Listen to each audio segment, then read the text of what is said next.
Welcome to Reach Out podcast. Yeah, so this a podcast around mental health on the island. Different people's perspectives, life stories, that kind of thing. Very open, honest conversation.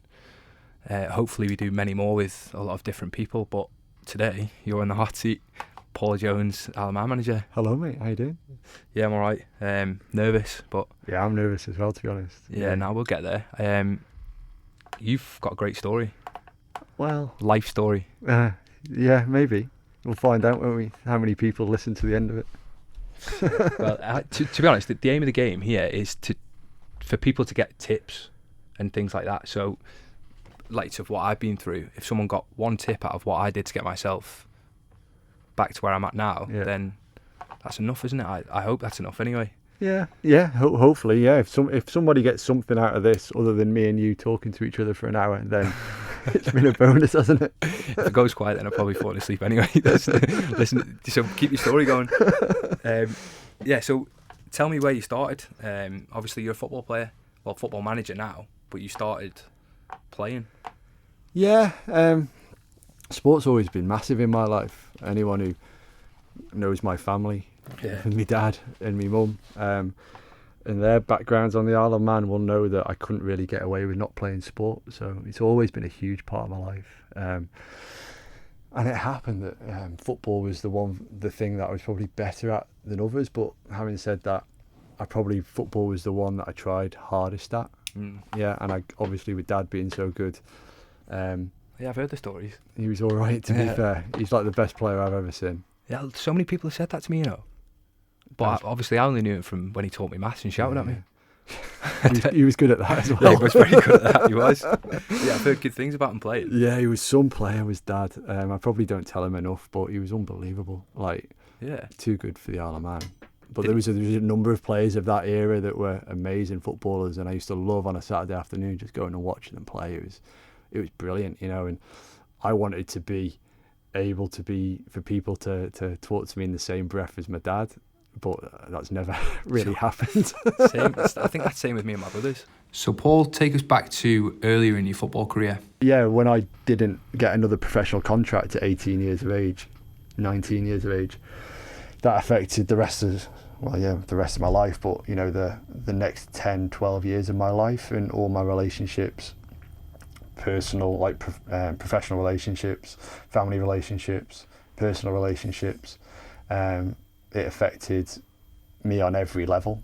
And although I had an amazing kind of 10 or 12 years, lots of different experiences, probably the way I conducted myself was not great. Was I depressed? I don't know. Did I have times where I couldn't get out of bed in the morning? Yeah. Did they last for months? No. It was more like days at a time rather than months at a time. Did I seek any help? No. I found by keeping busy, that kept my mind busy, therefore I didn't need to worry about it. I found going out every Wednesday, Friday, Saturday was my way of numbing the pain. Yeah. I found chasing women as a way of getting some recognition after the one thing in my life that I wanted to do spurned me. Yeah. Being a professional footballer, I that was it. That's all I wanted to do. And when I couldn't fit into that world, no matter how hard I tried, I needed to feel like somebody wanted me. Yeah. And that meant that I tried to get attention from the opposite sex in order to make me feel good about myself. But that lasted for a very short period of time before I needed some more recognition elsewhere. Yeah. And that kind of was my life for 10 or 12 years, and the people that met me along those 10 or 12 years, I wasn't a particularly nice person, but a lot of it was due to kind of protecting myself and trying to get some recognition. So as I said to you before, I think I lived in 27 different houses in 21 years, because every time I felt settled, I moved. Every time I felt like things were going okay, I moved. Every time I felt like I was in a half-decent relationship, I put a bomb in it. Yeah. So they never found out that I was not good enough for them, even though I hadn't done anything to prove that to them. Yeah. You know, it was that kind of protective feeling of, if I can't fit into football, then that has affected everything through for 10 or 15 years, or 10 or 12 years. And I didn't deal with it at all. And it only got to a point with my now wife, Sarah, who's been unbelievable. You know, we got to a point where I almost threw a bomb in that one as well, that relationship, and I realised that I just couldn't carry on, and ended up going and seeing a counsellor, and, you know, had therapy for a period of time, and really helped me, helped me to come to terms with the loss that I had as a 19-year-old. It really helped me to be a better person, to build better relationships with people, to understand my insecurities and my issues, but so I didn't project that onto the rest of my world, which is what I had been doing. And I had like 10, 12 years of knowing that I wasn't behaving well, knowing that I was behaving very differently to the 16, 17-year-old who left the Isle of Man. Knowing that my behaviour probably wasn't going to make anyone that knew me as a 16, 17-year-old particularly proud, and just beating myself up. It was just a vicious circle over and over again, and actually made everything worse. And, you know, like I say, got to a point where I needed to do something about it, and fortunately I had the support to do that. In the last 6 years, I've been a half decent bloke. But it took me 12 years to get to that point, after what happened with the football and not really coming to terms with it. And I guess the academy, and I guess the way that I interact with the men's football team, the conversations we've had about, you know, Reach and what you're trying to do is my way of helping people to figure themselves out well enough so as they can cope when bad stuff, whether that's death or separations or not getting your dream job, which in essence all it was for me. It was just like, I had this dream, I kind of almost got there within touching distance, and didn't happen. So it's, in the grand scheme of things, it's not that big a deal, but I built it up into such a big deal that it massively... It was your life though, wasn't it? Yeah. What was your life then? Yeah, and you know, I was a Paul Jones the footballer from 16 to 19, which is a bloody brilliant thing to say. And then I was Paul Jones the ex-footballer. Which is something that you're still attached to football. You know, you're still a footballer, just you're not like a real one. And that was my identity for ages, and it took me really until I had my counselling to take that identity away from myself and go, I'm Paul Jones. That's part of what I did, that's part of my story, but that doesn't define my story.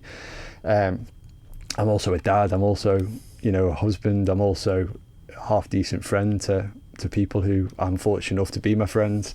I'm an average brother, I can be a better brother to my sister, I'm a pretty crap son to my mum and my dad. I know I can be an awful lot better with that, but they're all the roles that I play, and it's up to me to be as good as I can be within each of those roles. When I'm playing those roles, rather than I'm always an ex-footballer, because that then means I'm going to be crap at every other role, because every other role doesn't live up to that expectation of football. So one of the things we talk quite a lot about with the kids in the academy is that you're not an athlete, you're not a footballer, you're not a cyclist, you're not a swimmer. That's just something you do.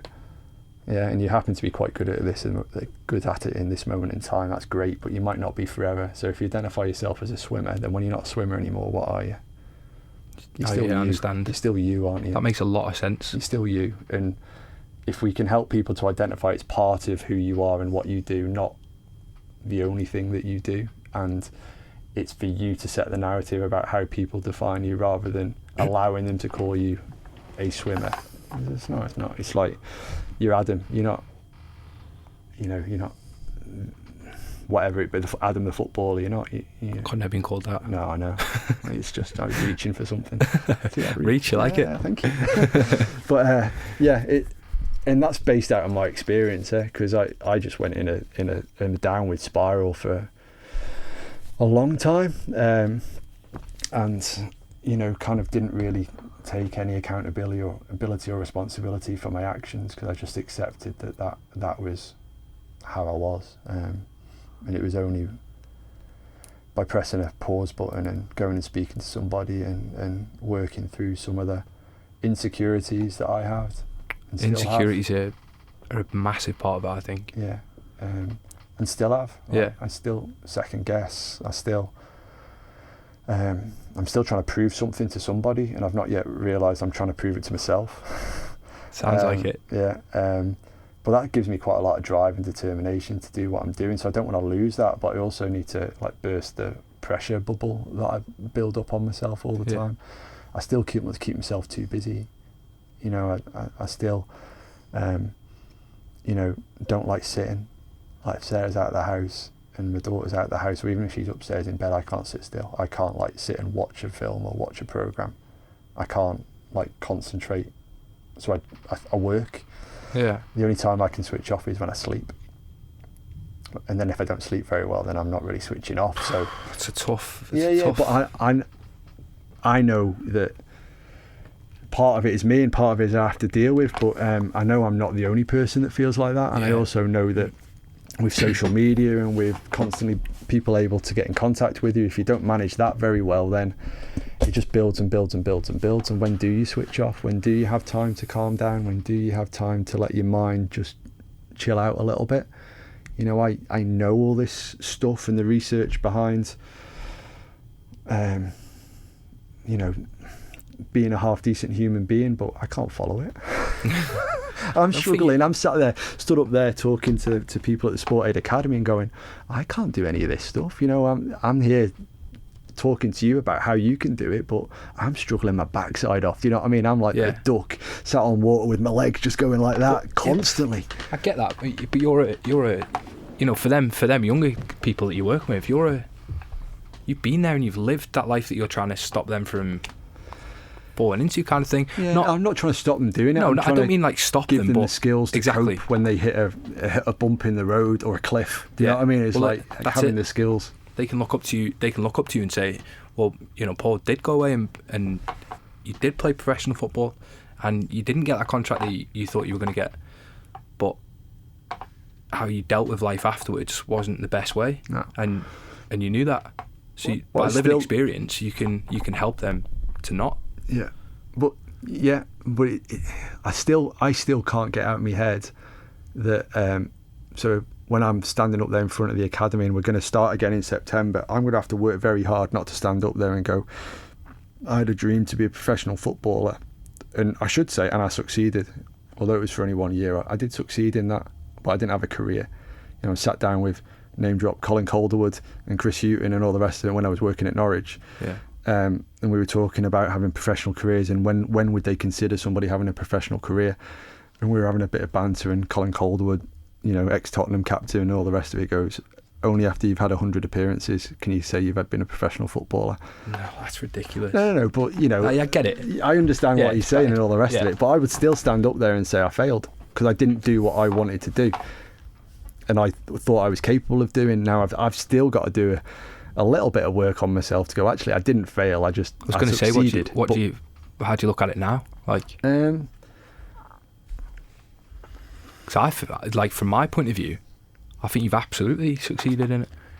You have. Then this goes back to something we said really close to the beginning of the podcast is, you know, I went away like a 16-year-old, you're saying goodbye to everybody, you know, shaking hands, you're giving people hugs, you're going, I'm going to go and be a professional footballer. You think that's it for that's years. It, job done, I'm not coming back to Isle of Man. Yeah.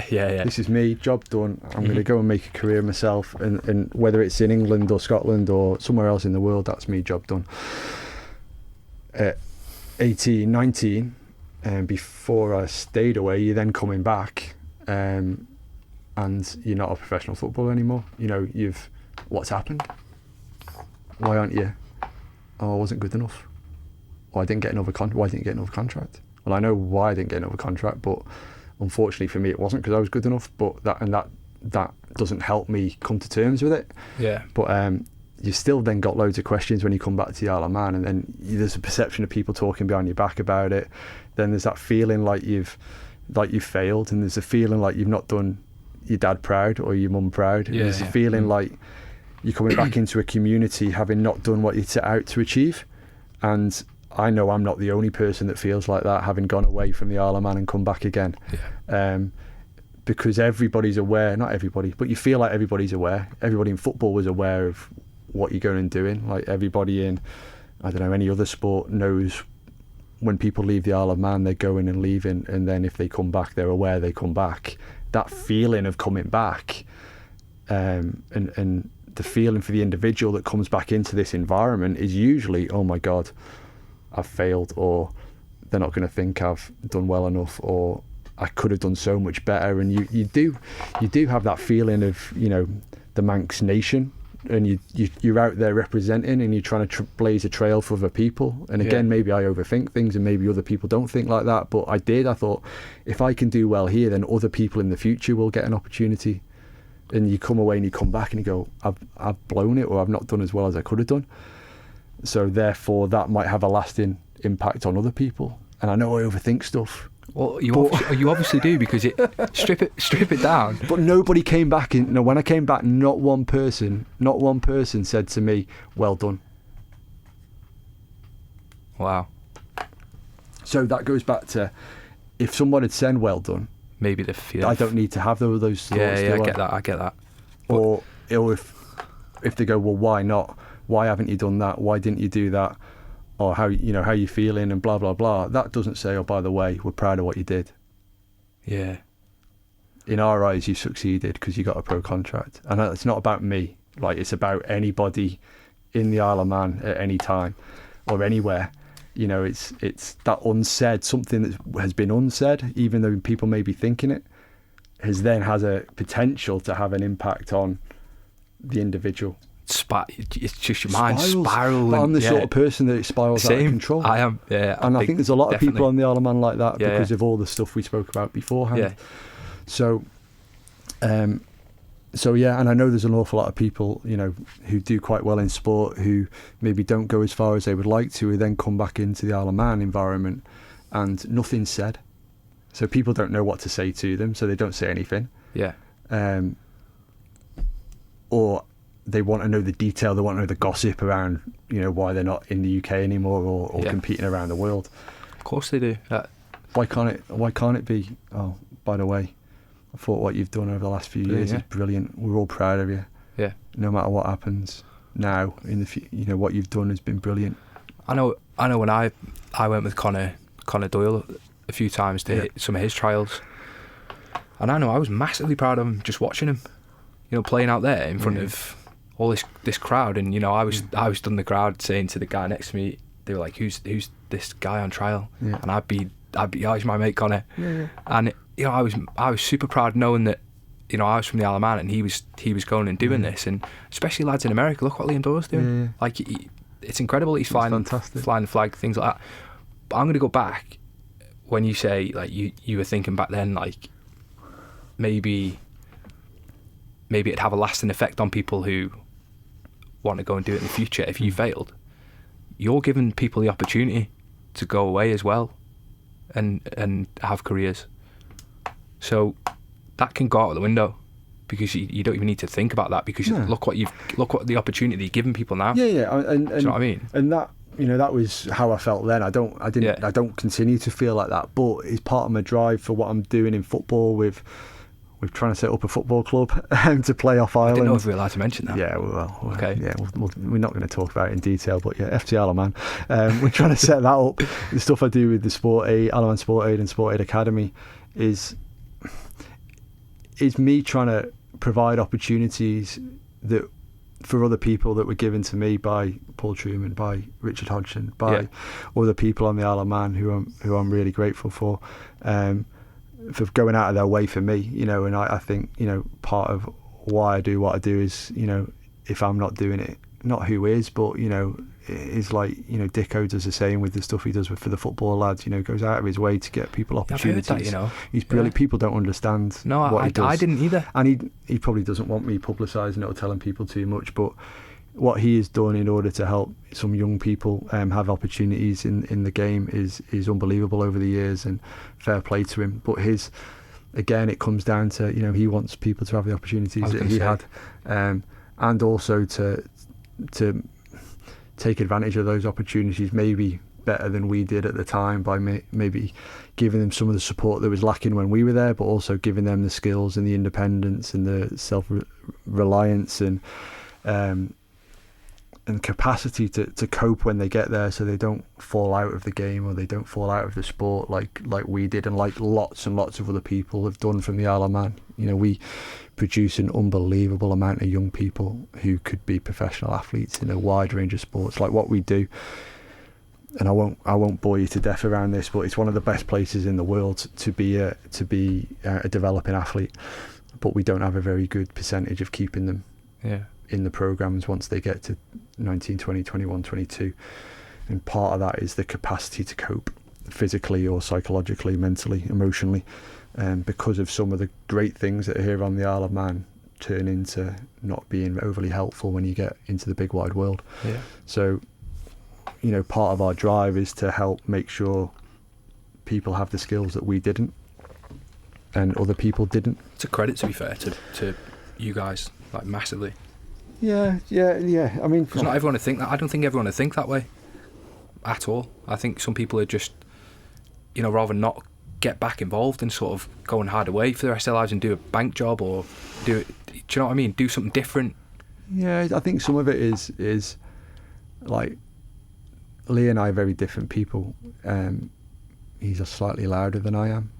Slightly. He likes talking to people more than I do. But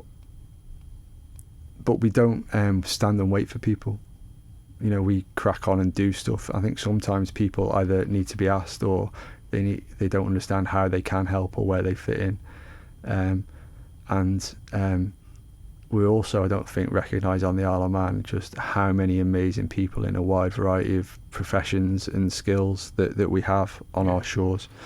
And maybe we don't offer them opportunities to give back, you know, and sometimes people need to be asked, don't they, rather than expecting them just to jump at it, but they need to, an opportunity needs to be identified, and sometimes you've got to ask people before, and then as soon as they're asked, they're all in, aren't they? Yeah. Dicko and I just crack on and do it, you know, and don't worry too much about being asked. Yeah, well, like I said, I didn't understand sort of the background of how you can help younger people, you know, go away and play things like that. That's incredible, because I know when I was younger there was so many players that could have gone and played like away. There was so many, but they just weren't getting anywhere. No. And it was like the sort of stumbling block. And I don't know what was Dicko still playing then? Was he? Yeah, he was at St Mary still. He's probably on the bench or getting sent off and watching from the crowd. No, he was showboating in the middle, I think, shouting at people. Yeah. It was him and Wrighty. Yeah. Paul Wright was so midfield. Paul Wright came to Stockport 2 years after me. Unbelievable player. A loss to the Manx game that he's not still playing. Huge, football. Isn't it? I think. I honestly couldn't agree more with that. And you know, I think every player on the Isle of Man that has seen him play says the same thing. Yeah. They do say the same thing. Yeah. But yeah, like back then there was Paul Truman. Obviously, he took our School of Excellence when we were doing it, and again, it was the Cruyff turns, that kind of thing. You know, the flashback as soon as you said Cruyff turn, it came in my head of doing it on the hockey pitch up at the NSC. Yeah. Hilarious. But yeah, I mean, there wasn't many sort of people that have had experienced, you know, the pro game when we were growing up anyway, because you were still, well, Dicko was still playing, you were away, obviously. It was only until Dicko stopped and you stopped and things started to, you see more and more kids going away and getting opportunities, which is fantastic. It is. It's a completely different topic, really, but yeah, it is. But then the pressure and expectation of, you know, lads at 10, 11, 12 going away on trial at various clubs. Some of them have even been going away 2 or 3 times a week to play. Parents having to foot the bill. You know, clubs saying, yeah, come and have the opportunity. He's doing really well. You know, he's part of this, that, and the other. And then a year or 2 years down the line, now, sorry, he's not good enough anymore. we'll help them find a club, honest, and then don't. Yeah. You know, and unfortunately in the Isle of Man, with the drop of water that is in between us and the mainland, you know, where people think they have to be attached to pro sport or GB programs or whatever at younger and younger ages, and they don't. Like, our environment is unbelievable at helping people be exceptional at sport up to the age of like 16, 17. Yeah. We as a community can be a little bit better at helping them maintain levels as they progress without having to go 2 or 3 times a week to a Wigan or to a Man City or to a Morecambe, because think about what that pressure it puts the kid under. Think about you don't think about it though, do you? Is it like an outsider? You don't think about how much pressure that child must be under, or the parents. Yeah, financial pressure for the parents. Yeah. The kids know that the parents are paying a load of money, so the pressure to make it is not just because everybody knows they're doing it or because they've got the opportunity, but because the parents are paying a shed load of money for it, even though the parents say, oh, don't worry about it, it's okay. You know, it doesn't matter, you know, we're not going to hold you to account if you don't make it. The kid still has it on their shoulders, you know, regardless of that. So you think about the lack of social time they get with their mates because they're travelling all the time, the effect it has on their schoolwork, the effect it has on their sleep patterns. You know, there's a few different examples of people kind of getting chronic fatigue syndrome or kind of serious issues that have stopped them from competing in their sports just because they've been travelling off island so much at times when they're growing and developing and turning from kids into adults, you know, and people see these shiny things going on in the UK and think we have to be part of that. And it's like part of what we're doing is hopefully trying to make sure that they don't, that at least if they're doing it, they understand what the potential risks are associated with that, and then they can mitigate for those risks, rather than just going full on. Because professional sport's brutal. You know, you can be flavour of the week one minute and then the next you're gone. You know, you can be playing every week in a team and get to a Wembley final and then get dropped, which is what happened to me. Yeah, wow. Yeah, because I was the youngest in the squad. You'll come back here again. It's like, no, I won't. They're knocking it down. they're building a new Wembley in 2 games' time. I won't be able to be back here again. Yeah, that I don't know. That would have been a killer for me. Like to get there, and yeah, I think, you know, that was a year after I didn't get my. It's mad. The year after I didn't get my second year pro or, you know, another contract. So I kind of find my way back into Southport and into Southport and getting into the team and doing quite well. Get to the FA Trophy final. And it was just kind of like, feels like you get setback after setback after setback, and your levels of resilience to each setback kind of drop and drop and drop. Yeah. You know what I mean? And then it takes only a very small thing to flip you out completely. So this was like still quite early on in my journey of trying to get back into pro football. And yeah, Futch, the manager, you know, you're not in the squad tomorrow. You're the youngest in the squad. Other players are older. It'll be their last opportunity. You'll probably get back here again. So that's it. Job done. So as I said at lunch, I got my full kit on, did the warm up because I knew I'd never get another chance. So I'm going to go and warm up, and I was classing the warm up. Best I've played all year. It's like this is where I belong. I should be playing at Wembley every week. Go on. I was the last one to go back in after the warm up because I thought I've got to score a goal at Wembley. This would be class. It's something to tell the grandkids. So I'd take a touch out my feet on the edge of the area and rifle one into the bottom corner. Except it didn't go in the bottom corner. It missed the goal completely. So I couldn't even score an open net at Wembley. And then I looked around, see if any of the 27,000 people in the stadium were watching, and then just trotted back off into the changing room. But the worst thing was the manager, who didn't give me the contract at Stockport County, was doing the match commentary for that particular game. So I had to see him after the game. He was, you know, saw me and had you're not in the squad then? No, I didn't get in the squad, Gaffer. No. Yeah, cheers for that. Yeah, cheers for that. It's kept me when I'm down. Yeah. And then, like, as you say, your levels of resilience, if you haven't got the capacity, you haven't got the support network, and you haven't got the skills, it takes little bits. And I was picking a fight then with football and finding ways to throw my dummy out the pram and walk away. And eventually I found a reason, which was a stupid reason. You know, I was at Guiseley, and I was in the reserves, knowing that the first team would probably need me because the right back was injured. And the reserve team manager didn't ring me to tell me the meeting point for a game on the Saturday, but I knew. Yeah. But he didn't tell me, so I didn't turn up. And wow. I blamed him. I said it was bang out of order, not telling me where it was. Walked away from the club. And that really? Was it. Yeah. The chairman came to see me to get me to go back because they needed me. And I was like, no, I've had it. That's it, job done. See you later. And I didn't play semi-pro again after that.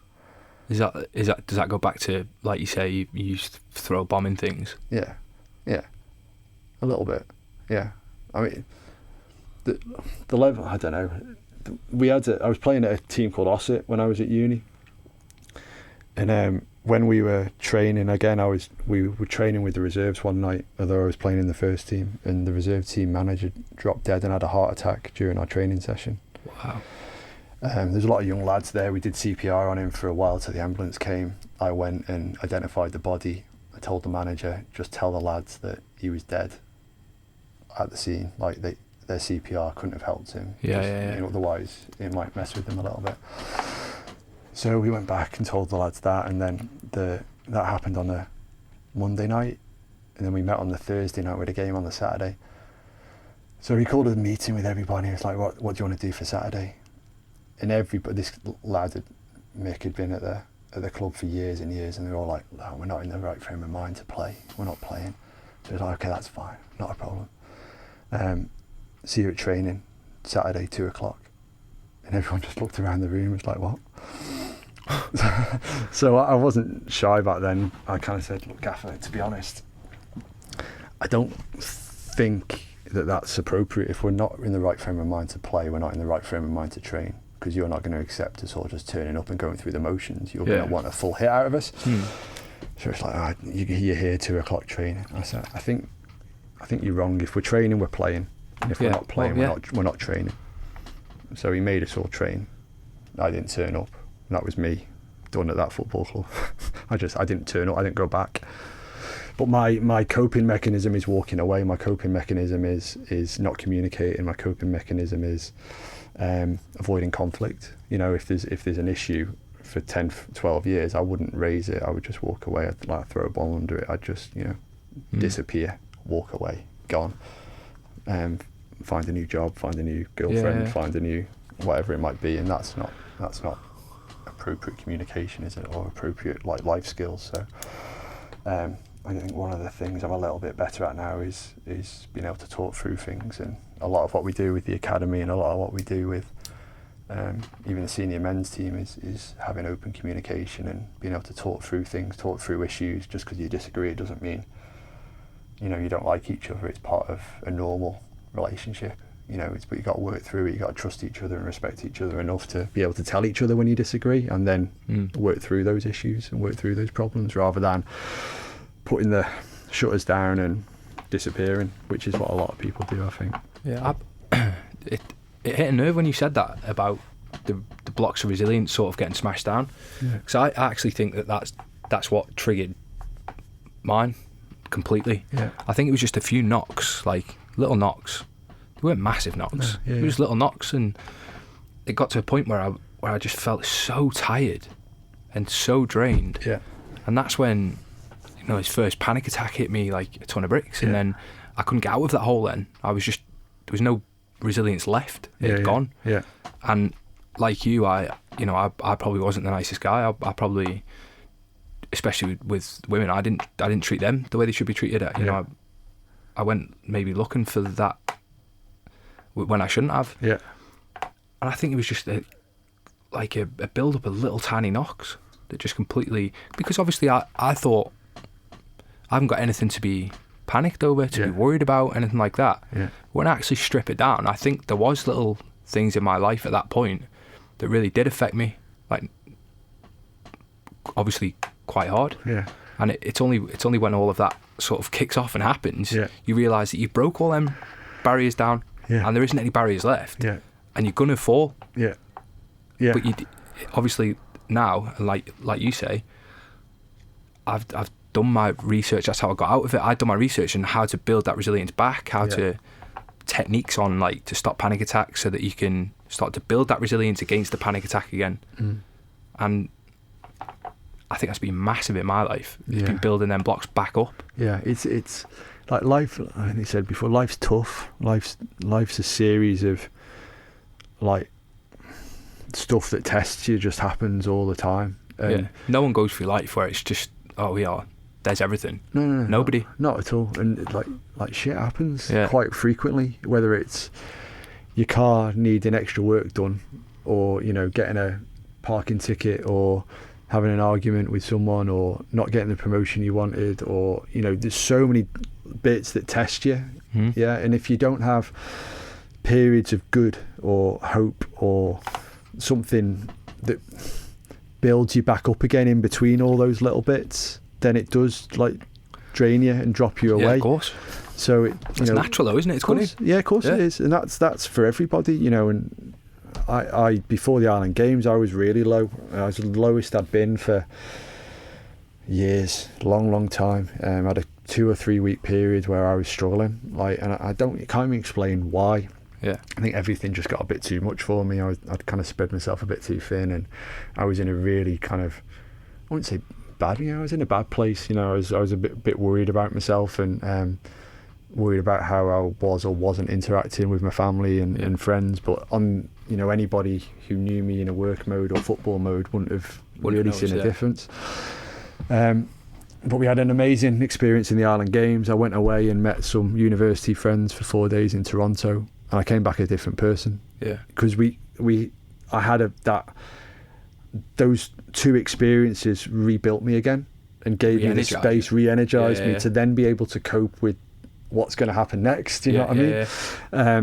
And I probably had, when I look back, I'd probably had a series of months or maybe 9 months where it had been graft. I'd been getting through stuff. I'd been, just dealing with life. Do you know what I mean? And I'd not had a period of time. Have those little moments with family or with friends that build you back up. But it's not like 3 or 4 days of amazing experiences where you're laughing loads and you can take yourself outside of your day-to-day existence. And I wasn't exercising as much as I used to, and it just all, as you say, it just like little things just chipped away, and it got to a point where I can't deal with one more thing, and I don't know how I'm going to deal with it. Like, I'm at that point, and the Island Games came around, fortunately, regardless of how we did. It was an amazing experience. The lads were brilliant, the coaching staff were brilliant, and then the trip away with my mates, it re-energized me, and it flipped me back in, and now I feel like I've got the capacity to cope a little bit more, but I still need to build a little bit more skill sets within myself, but you noticed that I did. You noticed it, and you stopped yourself from falling in, because you noticed that there was something not right about yourself. Yeah. And you went and did the right thing, and you went and had a chat, got whatever you did, you counselling. Yeah. You went and did that, and you went away, you re-energised, and no, like you notice them things now, which is massive. Yeah, and that's part of that, like, stuff with the Sport Aid Academy and the stuff we're doing. Is helping people to understand their highs and lows, which we all have, and what gives them energy and what drains their energy, and making sure they do the stuff that gives them energy on a regular basis, and take kind of that feeling of loss of control that we all have these days because of the way life is. Is finding ways to give yourself a little bit of control, and maybe that's why people are doing like individual sports more, cycling, long distance running, the gym type stuff, because they can do it when they want to. It's in their control. They can push themselves. It gives them that space from life that they otherwise wouldn't have. Whatever it is that energizes your family time, whatever it is, then make sure that it's planned and you do it on a regular basis, because that gives you the capacity to cope with the inevitable crap that happens in life. And if you just drill on through life, it's going to get the better of you at some point. I mean, I've honestly, I never knew how important it was to sort of, go and exercise, get your diet balanced, drink water. I didn't understand. Yeah. You know, I was piling myself full of Pringles, coffee. Like, there was nothing good in my diet, or nothing good I wasn't exercising. I was going to work and I was saying to myself, well, that's my exercise, because I was doing a manual job. Yeah. But realistically, it wasn't, because, you know, I knew how to lift them things, so it was just emotion. Yeah. It wasn't exercise. Yeah. Yeah. And I didn't realise how important them things were. And honestly, now, I notice everything. So I stopped drinking coffee. I just stopped drinking it because it gave me that feeling I didn't like. Yeah. The anxiousness, which gives anyone, I think. Yeah. But I noticed now that, you know, I wake up in the morning, instead of having a coffee, I'll neck a glass of water and I'm wide awake. Yeah. And I'm like, wow, that's the effect that it has on your body. And like we were saying at lunchtime, there's so many people that, you know, don't look after these things, don't understand how incredibly important they can be towards your mental health and your physical health. Yeah. Yeah, having a good night's sleep, eating properly and drinking properly, and exercising. Regardless of what I exercise, going out in nature, which we've got abundance of. Go and walk around one of the reservoirs or do a coastal walk, and that's one of the best things you can do for your physical and mental health. You know, it's those 4 things: exercise, drink, eat, sleep. Get them right, and you get more capacity to cope. You know, get them wrong, and then your capacity decreases, and you're more likely to find it more difficult to get over the tough stuff that happens inevitably to every single one of us in life. And, you know, unfortunately, you know, add to that list, laugh. You know, have time with people, have good times, enjoy yourself, be in the company of people that you really enjoy being with.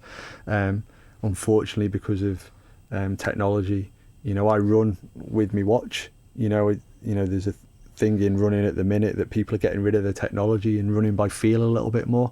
So they're in tune with how they feel rather than relying on technology to tell them how they feel. Yeah, you need to go the extra mile. Like on your watch says you need to go the extra mile, but you've got maybe 2 in you. Yeah.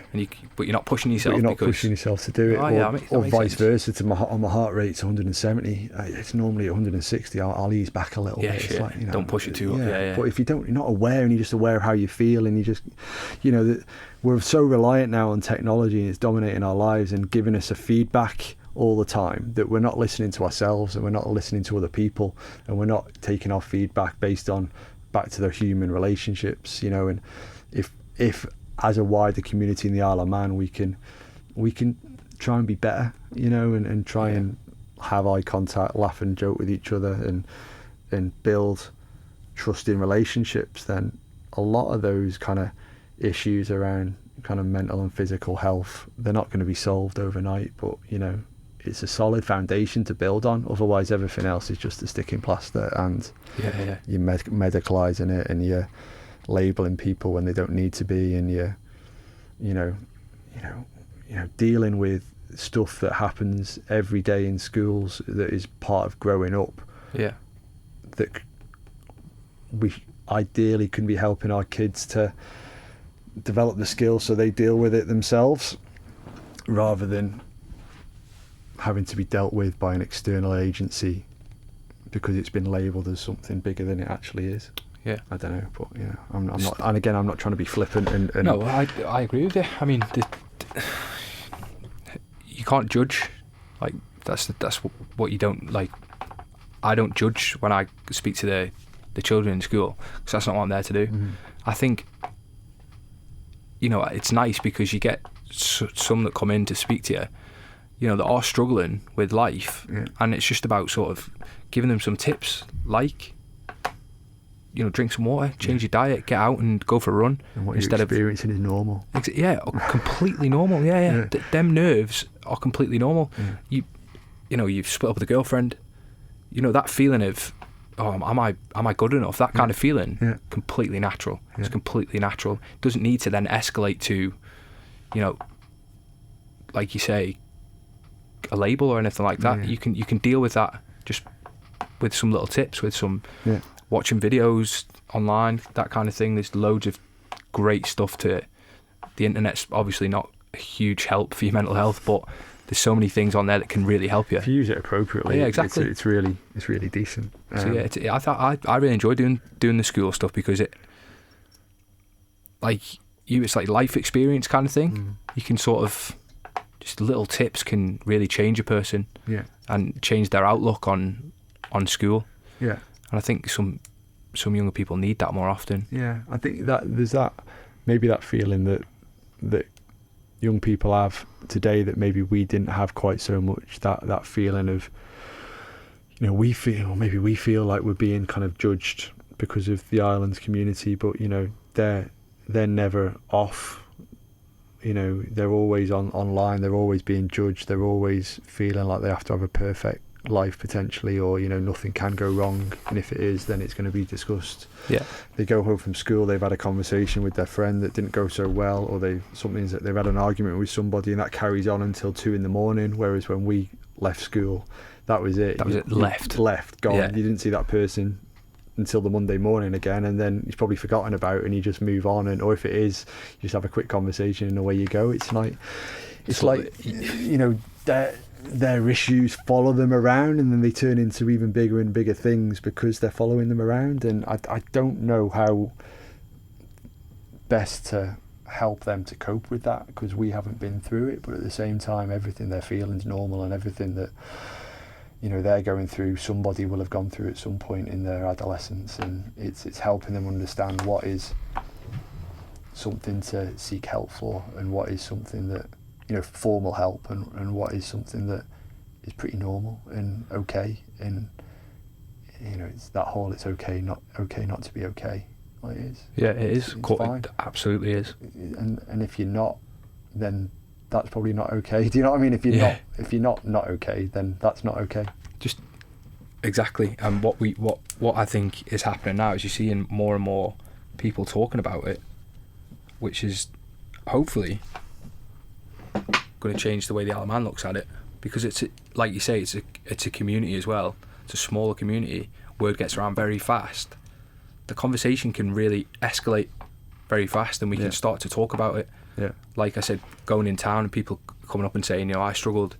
That's incredible that they're in, you know, they're in the centre of Douglas and they're talking about their mental health openly, just by reading something on Facebook. And I think it's incredible, and I hope for the future that people continue to talk about it and we get out and we listen to advice off people who, you know, or get not listen to advice, but get tips from people who have been in that sort of place before. Yeah, and have got through it, and maybe,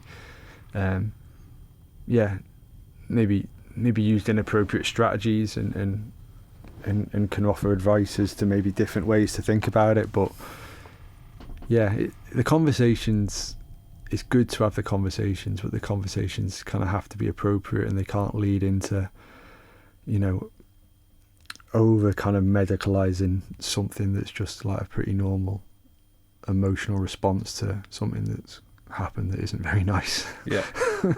And can we build a society and create a society where, you know, people are able to just, you know, crack on and have enough support around them to help them to crack on, and to persevere and to get through it, and it might take 2 weeks, it might take 3 weeks, it might take 6 months, but it'll be better. And just understanding it will be better if you just give it a bit of time, and don't worry about it too much, and keep doing the right things: sleep, eat, drink, exercise, laugh, and you've got giving yourself a half decent chance. Yeah, you're right. And then if that all doesn't work, then what's the next step? But if you're not eating properly, drinking properly, exercising, sleeping, and having loads of good moments in your life, then no matter what medicine you get on, no matter how many counselling sessions you have, you're still going back into that environment again, and you're going to spiral down again. So, I think that if there is a tip, they're the 5 or 6 that, you know, we asked, maybe get some tips out of this podcast. Then eat well, sleep well, and drink well, laugh, and exercise. And it doesn't have to be perfect. You know, you don't just. What I say to people is, can you be a little bit better tomorrow than you were today? So can you eat a little bit better tomorrow than you did today? Even better, even better, I should say. Can you help somebody else to be a little bit better tomorrow than they were today? Because if you help other people to do it, the chances are someone will help you. It'll come back around if you're just interested in yourself. But if I can support you to be a little bit better tomorrow than you were today, then maybe you might support me to do the same. And if we can have a community that looks at each other's mates and goes, like, what are you struggling with? What can I help you with? I'll support you to be a little bit better tomorrow than you were today. Then that'll hopefully be a virtuous circle, won't it? And it'll come back to you in the end, because someone will do the same for you, rather than just focusing on yourself. That's part of the problem, isn't it? Yeah. Because we're all just so self-absorbed and focused on ourselves. You're building a community to help the community. Yeah. Which is honestly the first meeting we had, that was one of the main topics for each, was why can't we help bring the community back to how it was when, you know, I was growing up, just to help each other. Like, how nice is it when you hold the door for an older person? That feeling you get inside, it's like, wow, I've done something really good there. I feel good. Like, you don't see it, you don't get it often enough these days, because I don't know, it's sort of died out. But yeah, we're more looking after ourselves. Yeah, like you said, yeah, self-absorbed. Yeah. But you know, what can you do for somebody else that makes their day a little bit better?